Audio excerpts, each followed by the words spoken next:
დაადო თუ არა გრიფი 4 ოქტომბრის დიდი შეკრების გამოძიებას ძალოვანმა უწყებამ უცნობია.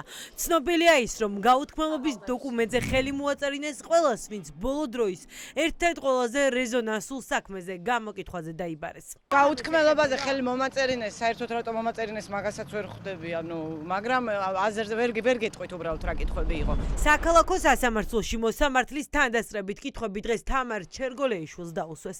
ფედერალისტების ერთ-ერთი ლიდერი ამბობს, რომ მოწმედის ძალოვან უწყებას ვერ გამოადგება.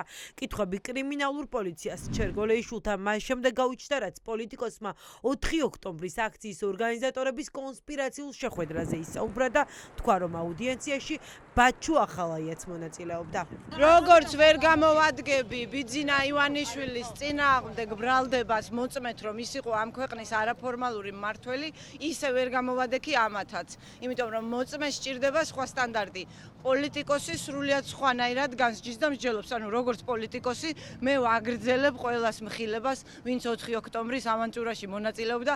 ყველა ინფორმაცია, რასაც ვავრცელებ, არის ზუსტი, ოღონდ ამას ვერ ექნება სამართლებრივი ღირებულება. გაუთქმელობის დოკუმენტზე რატომ მოგაწერინეს ხელი? ჩათვალეს, რომ სახელმწიფო მნიშვნელობის ინფორმაციის მატარებელი არის. ჩათვალეს, რომ ესეთ ინფორმაციას მიიღებთ. მიიღეს რაიმე ინფორმაცია ღირებული როგორც მოწმისგან? ერთადერთი მიიღეს საჯარო განცხადება თამარ ჩერგოლეიშვილისგან, რომ ეს იყო საჯარო ინფორმაციის დაყრდნობით გააკეთა მან ეს განცხადებები.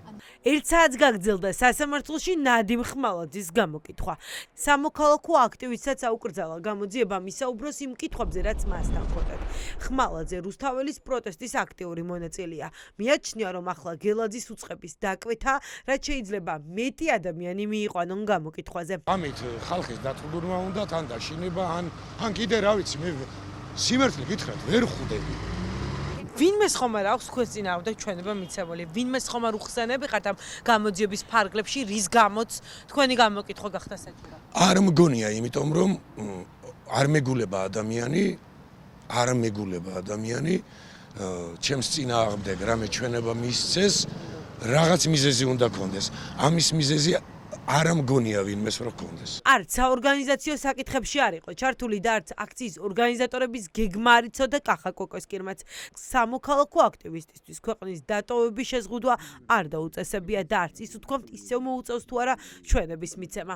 ბაჩუ ახალაიაზე დაისვა კითხვა დღეს ვერ ვიტყვი დეტალებს. ვერ უარყოფთ და ვერ ცალკე.